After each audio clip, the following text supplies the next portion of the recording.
Hi, everybody. I'm back. Sorry, it has been a crazy last part of the year. And I know I have not published any content in going on 5 months. I wanted to talk to you a little bit about that, tell you a little bit about the things we're doing right now. And then I promise you there's a whole bunch of new stuff coming. So, first and foremost, things here at the Process Fixer are good. My speaking engagements have exploded, though. We booked over 100 speaking engagements between now and the end of last year.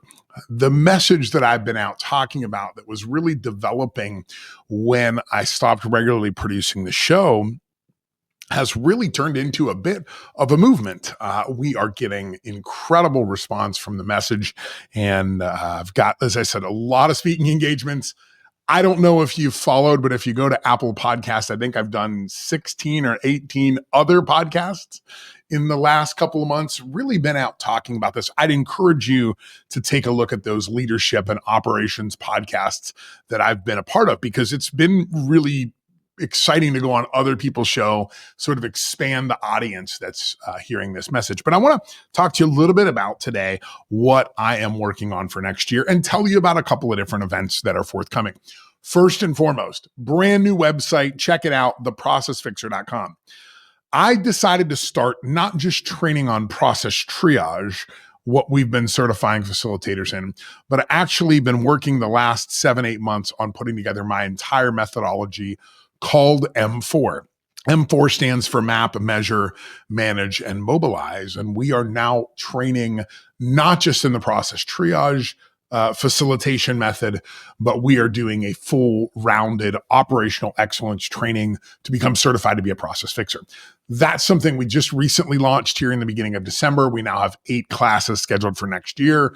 We're taking that show on the road over the summer. We'll be out working in a number of different markets, working to do this training. And it is exceptional training.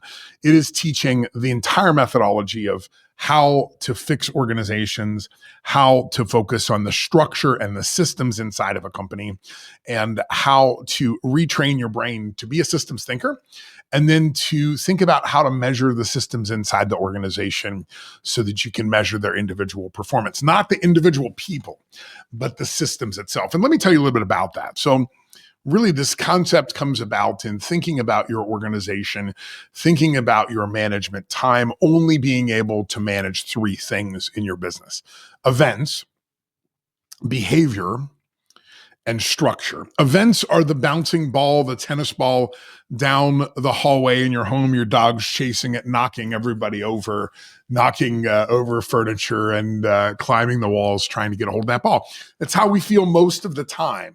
Managing events, this is really timely. It's bouncing balls all over the place, trying to figure out what's happening and going on.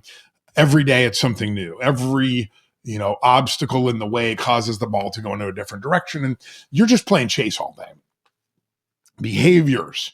This is a little controversial, but we all spend a lot of time on things like psychoanalysis, culture index, predictive index, Colby. We create scores. We're trying to find out, is this person a maestro? Are they a rainmaker? We're all trying to identify these things. Usually before we even hire people, we're trying to do psychoanalysis on them to determine, will they be a better person when they come to work here? I am not downplaying those systems. I'm just saying I've had just as much turnover with those people as I have with just random people off the street. So maybe there's a challenge with the psychoanalysis piece, that behavior piece, trying to modify, change people's behaviors. That's tough work, right? If you've ever tried to change your spouse or your partner or a friend or a kid, not easy to do. Events, bouncing balls, behaviors, trying to psychologically change the circumstances so that they better fit your needs. Really, in the end, what it comes down to is structure. If I build a better system, you all know, for me, everything is about the system. The problem isn't workers. It's not what you pay them. It's not their hustle. It's not their culture index scores. It's not their training. It's not the environment. It's none of those things. It's the structure of the system. The system is the problem. You've heard me talk about Deming. 85% of all problems he experienced during World War II with taking the United States from really a third world military power up to the greatest military power in the world in just a very short period of time. And then all of the work that Deming did throughout the war, at the end of the war, he said 85% of all the problems were system and process problems. They weren't problems with the people. If the system had improved, if the system was better, if the system was error resistant, the person couldn't have made the mistake. So I can't blame the person. I must blame the system. Later in his life, he revised that to 94%. So just think about that for a minute. 94% of all the events and behaviors in your organization, the bouncing balls, the psychoanalysis, is this the right person?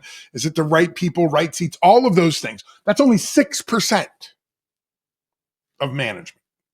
The other 94% is structural. It is the system. It is the way it is set up. It is the way the work is designed. And process and systems, if you've heard me talk, you know it's either evolution and mutation. That's how your processes come about. They just form in the void, or you're the intelligent designer of them. And let me tell you, if you're not the intelligent designer, there is chaos. There is variation. The Heisenberg uncertainty principle is at work against you, holding you back, resisting you, because you want certainty. I and you both want certainty in our results from our organization, but we can't get that because we have too much variation. So we must control the system. Event, behavior, structure. Don't focus on managing events and behaviors. Focus on managing the structure of the organization. Improve the system of the organization, the way work gets done, the friction that occurs between the subject and the objects in your organization. Reducing that, improving that, making your business user-friendly will result in a better result. It will result in a better result. Think about it for a minute. If you improve the system and you make it error resistant and you make it user friendly so that people can't make mistakes, then mistakes don't occur. And when mistakes don't occur, there isn't as many events to manage. You don't have to worry about psychoanalysis and manipulation of behavior, because the events occur in the way you have structured them to occur. This is what it is all about. I can apply this to our government. I can apply it to our infrastructure. I can apply it to relationships, but event, behavior, structure, focus on the structure. Eleanor Roosevelt once said that small minds talk about people, average minds talk about events, great minds talk about ideas. We can apply that same thing here. Great leaders focus on structure. I know he's controversial, Elon Musk. Elon Musk is the CEO of 6 companies, 6 probably each billion-dollar organizations, and he's going to run an entire department in the federal government. Do you really think he has more time than you? No, he's just structured the work in a way that only the most important things come to him. And it's almost impossible for people around him to make mistakes because the system is so good.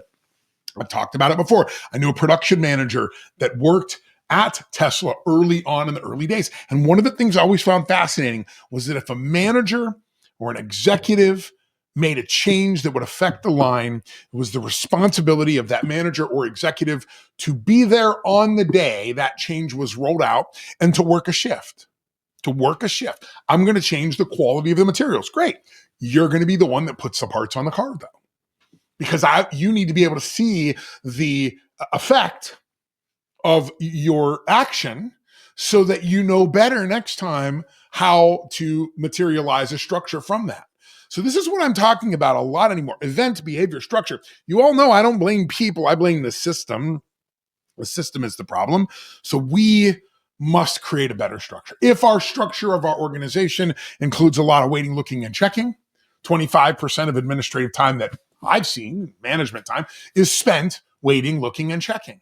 All of those things, every time I have to get a status update, every time that I'm not sure about things, every time that we're looking for something, every time we're waiting on a client, waiting on a vendor, waiting on an employee, waiting on somebody to get things done, All of those are waste. And every one of those things means that you do not trust the process. If I have to lay awake at night and worry about it, I don't trust it. If I have to go get a status update 16 times throughout the length of the project, I don't trust it. And if I don't trust the process, if I don't trust the system, if I don't trust the structure, can I trust the people? I don't think so.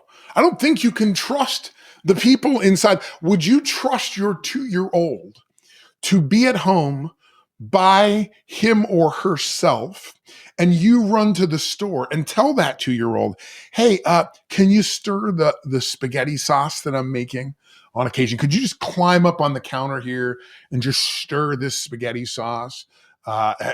No, of course you wouldn't do that. It would be you'd be arrested if you did something like that. Yet in our business, we do it all the time. We just throw people into it. Well, they'll figure it out, right? Let me hire the best people. Let me get the right people and put them in the right seats. One of the stories I've been talking about a lot here recently, and if you're part of like Arizona Growth Advisors, you've heard this in the last month as I've been out doing the peer advisory groups for them.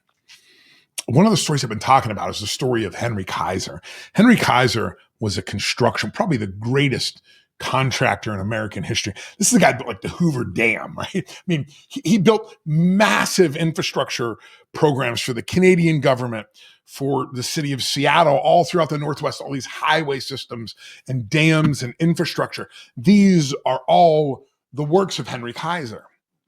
And Henry Kaiser realized something early in his career. And that was that people only work for one of 3 reasons. They work for fear or finance or because they want to. And Kaiser understood that coming out of the Great Depression, recruiting men to come and work and build these incredible structures, that many times they were going to be removed from their family. They were going to be out living and working in the desert, Hoover Dam, right? They're going to be out there working out there for months or years. And the reason they were there was fear and finance, right? They didn't want to lose their house. They didn't want to lose their family. They wanted to be able to eat. They needed money to send back home.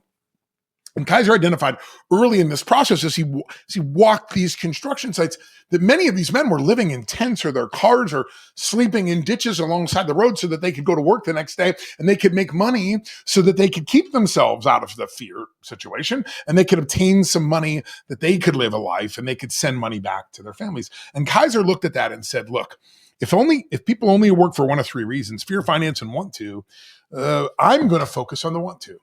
So he began to create company cities. He began to create cafeterias. He began to create ergonomics. He began to survey employees at the end of their shift and determine how tired they were and then change the length of the shift. Not you work 8 hours a day and I pay you for 8 hours a day, but wow, this is a really taxing job. You should be on a 6-hour shift when you're doing that job. We'll still pay you for the 8. This is what Henry Kaiser brought. Human-centric design. He brought it to work. He created company housing. He created cafeterias. Kaiser Permanente. You've heard of Kaiser Permanente? Where do you think that came from? That is the work of Henry Kaiser. Kaiser understood that if he took care of the people would take care of him. And this is why Kaiser's claim to fame with all these huge, massive municipal civil projects was that he always got done on time. I think it was Hoover Dam. He got done 2 years early. Think about that, my construction friends. How many projects have you completed 2 years early? And he always was under budget, always under budget.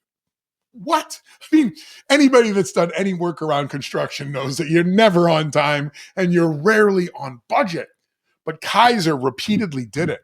And he didn't do it by shoving it down their throats. He didn't do it by threats and intimidation. He didn't do it by dangling the carrot. He did pay incentives. I talked to someone today who said his dad or his grandfather, I think it was, that worked in one of the shipyards I'll talk about that in a moment, but he got paid by the amount of welds, the feet of welds he did on a daily basis. That's okay. But Kaiser understood that he needed people. He needed the people more than the people needed him. Because if the people left, he was out of business. If he left, the people would go do something else. So in 1940, when Kaiser saw what was happening in Europe, and if you're unfamiliar with American history, pretty much all of Europe had been taken over by the Nazis at that point. There was a small piece of France that was left, not much, a little bit of Spain and the UK. This was not good. The situation was dire in 1940. The Nazis had really conquered Europe, and the last holdout was the UK and a few others. In the federal government, the U.S. government, FDR, decided we're going to have to supply the British. And we sold them this stuff. We didn't just give it to them. But we became this supply chain to keep the British Empire afloat so that it can continue to fight the Nazis. And one of the things that we needed to do was create what they called the Liberty ships. The Liberty ships were these huge cargo freighters that they used to move the material that the United States was producing and selling to the Allies in Europe. The U.S. was still neutral, but we started selling arms. And Kaiser goes to Washington in 1940, and he somehow convinces the representatives of the government. Do you know who knows what his pitch is? Sort of this. Do you know who knows how to build ships way better than any American shipbuilder? Yeah, that would be contractors. That would be construction guys. And somehow he lands the deal to build these Liberty ships. They called them the ugly ducklings. They weren't pretty. This is about function over form. So Kaiser gets this contract. He builds the shipyards in San Francisco.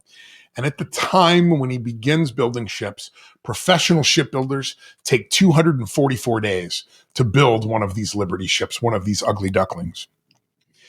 15 months later, Kaiser's crews, completely unskilled. Kaiser hired 89,000 unskilled workers in a 2-year period, people that had never been in a factory before. Only 2% of Kaiser's workers had ever seen a ship. This is what we're talking about. People came from all across the country. And if you watch the recruiting from the time, there's videos. Anytime that they show Kaiser's people, they rarely show a white guy. They show an old woman, they'll show a black woman, they'll show folks from China, they'll show Mexican immigrants, they'll show white women, but rarely do they ever, if they show white men, they're either obese or they're very old. Because Kaiser was recruiting everybody. He understood fear, finance, or want to. I need people that want to. I can train them to be the best in the world. I don't need to hire the best in the world. I need to hire people that want to be here. And I need to incentivize and mobilize them to want to be here. So in the course of the first 15 months of Kaiser building these ships, remember, the professional shipbuilder, 244 days. Kaiser's crew gets a ship done in 4 days, 15 and a half hours. I want you to think about that for a minute. The greatest shipbuilding crews in the world are taken 244 days. And absolute amateurs do it in 4 days, 15 and a half hours with a high level of quality. Kaiser did this by motivating his people, by helping his people, by taking care of his people. He also looked at the production of ships at that time. They used hot rivets. The Titanic had over 3 million hot rivets. If you've never seen the hot riveting process, please go on YouTube and check it out. One guy heats up a big rivet in an oven, gets it red hot, then he grabs it and throws it to somebody who's up on a scaffolding someplace. They catch that hot rivet, obviously have gloves on, but they still get burned many times. They take that rivet, they throw it to somebody who's a riveter. That riveter pushes that pin into the hole, and then 2 people with rivet guns on both ends jackhammer that rivet while it's hot and bend it and forge that steel. Kaiser looked at these boats that were being produced in 244 days, and he said to the federal government, how long do you need these boats to last? And the federal government said, what do you mean? When you build a ship, you build it to last. And he said, yeah, I understand that. How long do you think you're going to need these ships? Are you going to need them in 10 years? Are you going to need them in 15 years? Or is this just a project for the next 5 years for the duration of this war? The federal government said, actually, it is. It's a project for the next 5 years. Yes, they don't need to exist after 5 years. You only need to build them quality that will last 5 years. By the way, at the end of the war, almost none of these ships still existed. They didn't exist because Kaiser built them for a 5-year lifespan. And one of the things that they did is they changed that hot rivet program that required really serious men and big strapping guys, and they had to be very, very careful, and there was many injuries. And he just started welding these ships. He realized that welding didn't last as long, but they didn't need to last as long. Kaiser walks down to the line on the day that his men, mostly women and children and older people, construct this boat in 4 days, 15 and a half hours. And he walks out and he looks at his people and he says, "I'm sorry. I can see that was very taxing. I can see that you worked really hard, likely too hard. The truth is, people were injured in this process, and this is unacceptable. We will never do this again. We'll never put this pressure on you again. Let's work together to find the optimal time to build a ship in which there's no stress on the process, in which you're not exhausted at the end of the day, in which you can do the highest quality, highest value work to create great ships that are needed to support the war effort." And they decide as a group, 43 days is the optimal time. Now, still, 43 days versus the 244 days of professional shipbuilders. That's pretty acceptable. 500% better than the pros. This is what Henry Kaiser did. And he did not do it by focusing on behavior. If you watch the videos of the hiring process on YouTube of the Kaiser plants, it was unbelievable. They didn't even ask people if they had any skills. You just walked up to the desk and said, "I'd like a job." "Great, wonderful, we'll hire you." They hire you on the spot. They teach you about investing. This is in the 1940s. Hey, make sure you're investing in war bonds. Make sure you're saving a little bit for the future. Here's our pension program, how we're going to pay you after you've retired. Hey, let's take you and show you our free health care. Would you like to sign your family up for our health care program? They also can go to the hospital. They can get prescriptions. They can go see doctors and get treatments. Oh, here's your meal card. Any meals here at Kaiser are absolutely free, and we overfeed you. 20% more caloric intake than the average American was getting. Kaiser was like, just make them all fat. I want them all to be fat and happy. Give them the best food. He hired nutritionists and doctors to figure it all out. Oh, you need housing? Wonderful. We can finance a home for you. You can stay in our dormitories. Would you like an apartment? Think about this. Then finally, after all the benefits are heaped upon this person that we know nothing about, they ask the question, "Do you have any skills?" "No, I have 0 skills." "Wonderful. We have the best training in the world. We can train you to be a world-class welder in 6 weeks. Do you want to learn how to do this? Do you want to learn how to do this?" "Wonderful. We have incredible training here at Kaiser, and we're going to make sure that you are taken care of, and not just you, but your family." 244 days for the professional shipbuilder. 4 days, 15 and a half hours. Kaiser's men, women, and children said, "We'll show you what we can do as an unskilled labor force." Event, behavior, structure. Friends, I feel like I'm preaching here in this one, but the truth of the matter is we need to focus on the structure of our companies. We must focus on the structure of our systems. And let me tell you something, if you build a boat, or you build a dam, or you build a business, if you don't have a blueprint, if you don't have a way of visualizing the flow of that work, of understanding its bottlenecks, of understanding who's responsible for each aspect of it, of looking at it and understanding the systems and the tools and the methods that accomplish that goal, my friend, you're blind. You can't fix what you can't see. The only way you can fix your business is to be able to visualize it. And I'm not talking some visualization out in the desert.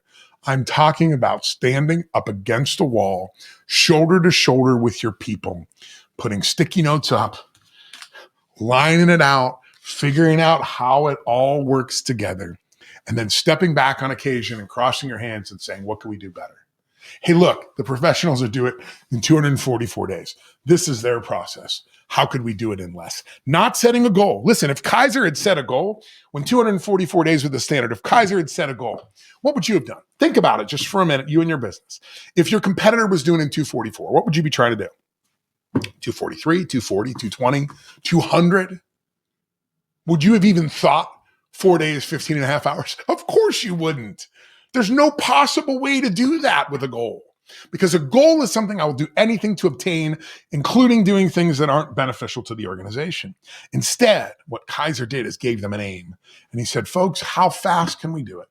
How fast can we do it with the highest level of quality, the highest level of value, the lowest strain on the people. If you're not familiar, there's a company I break out here for a second, and I'm not going to remember the name. I'd have to look it up on my phone, which I will do while we're talking. But there is an incredible company that has been based in Japan. They have been around. Get this, they were established in the year 563 AD, I believe. This is a 1400-year-old company, and I'm not going to be able to find it here very quickly, but here it is. It's Kongo Gumi, 573 AD. 578 AD, I'm sorry.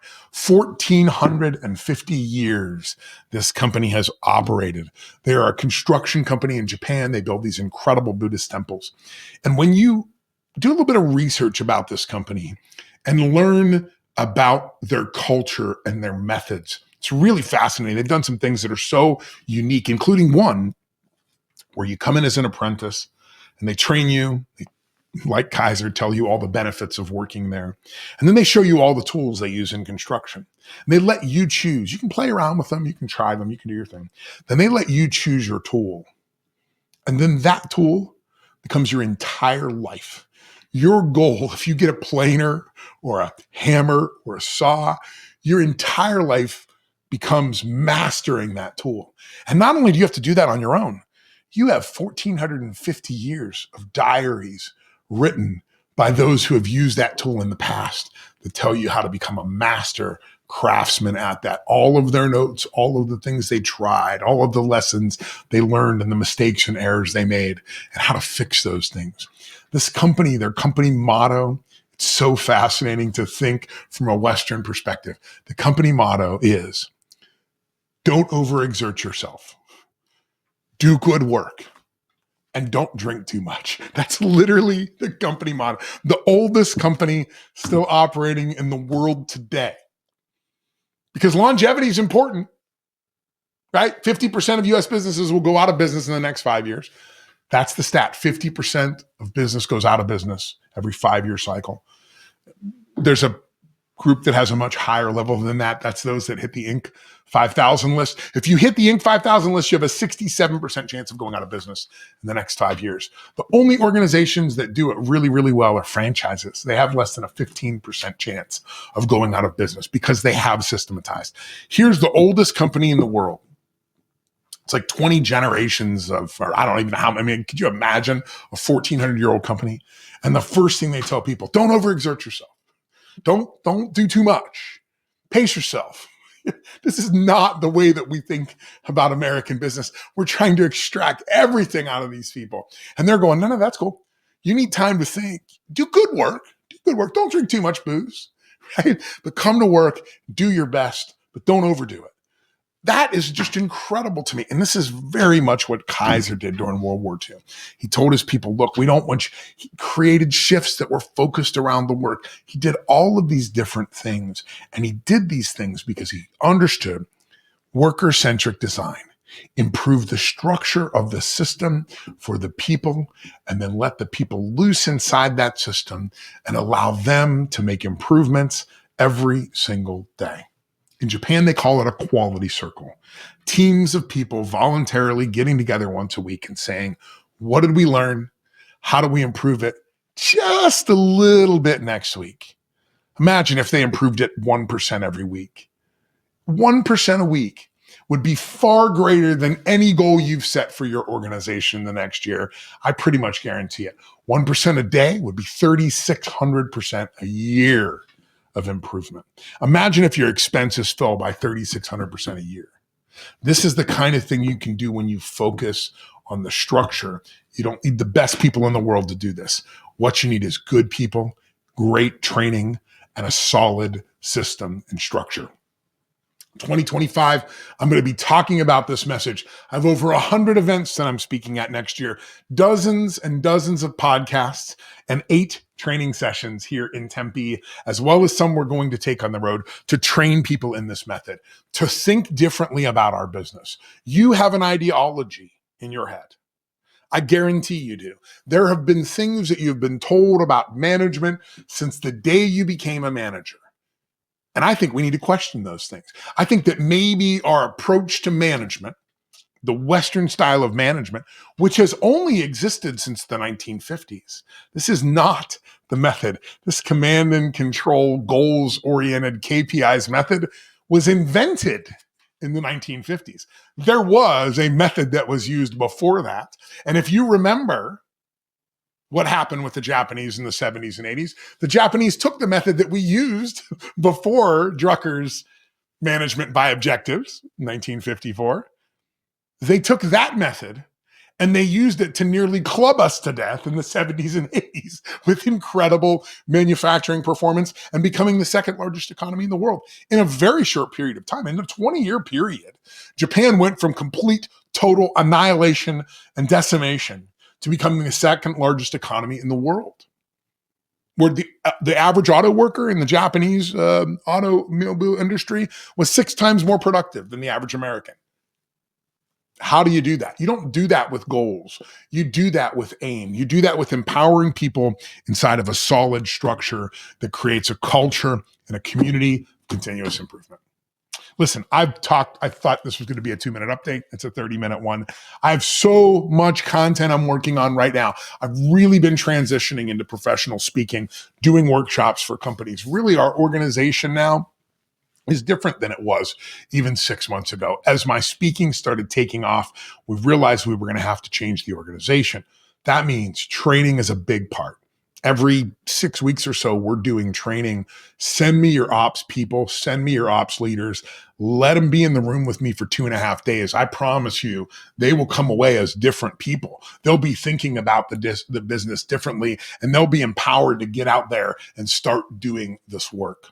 The other side of that is discovery days. I've been going out on the road, having a blast, traveling around and spending 1 to 2 days inside of a business, teaching the people some of these things, creating what we call a system of the systems map.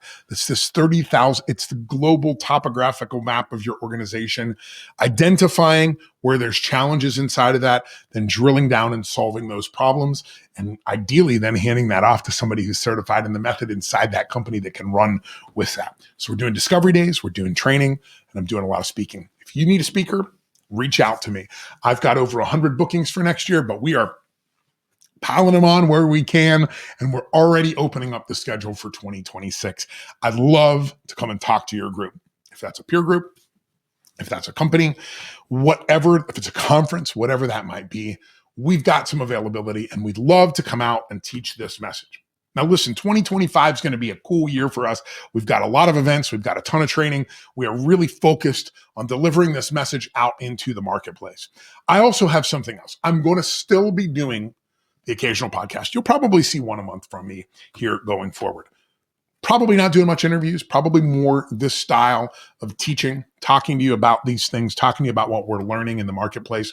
But I do have a place where you can get great content more consistently. That's over on Substack. If you check us out at The Process Fixer, go to substack.com. Look for The Process Fixer. You'll find my private community. Now, this is a community of practice, meaning that I do publish some free content, but there is a paid option as well. If you're certified in my method, you get access for free. You can be in that community and you can learn and grow together with us. If you're not certified in the method, you can become a member of that for as little as $20 a month. Jump on some of the webinars, put this together on your own. But again, I encourage you to come for training too, because that's the best way to learn straight from the horse's mouth. Thanks so much for your time today. I appreciate this audience so much. I feel bad that I've fallen off the wagon for a bit in the consistency of the product that we were producing. We hit 2 million downloads last year. And I have to admit, when I hit that 2 million mark, I was like, do I really want to do this anymore? I do. I want to be here with you, but we really wanted to focus on some new things. And we have an incredible book that's coming out next year. The book, I promised it was going to be done in September. I'm still working on it. It's called The System, and it's all about how to implement these ideas inside your organization and how to change the ideology that you've had since the day you first became a manager.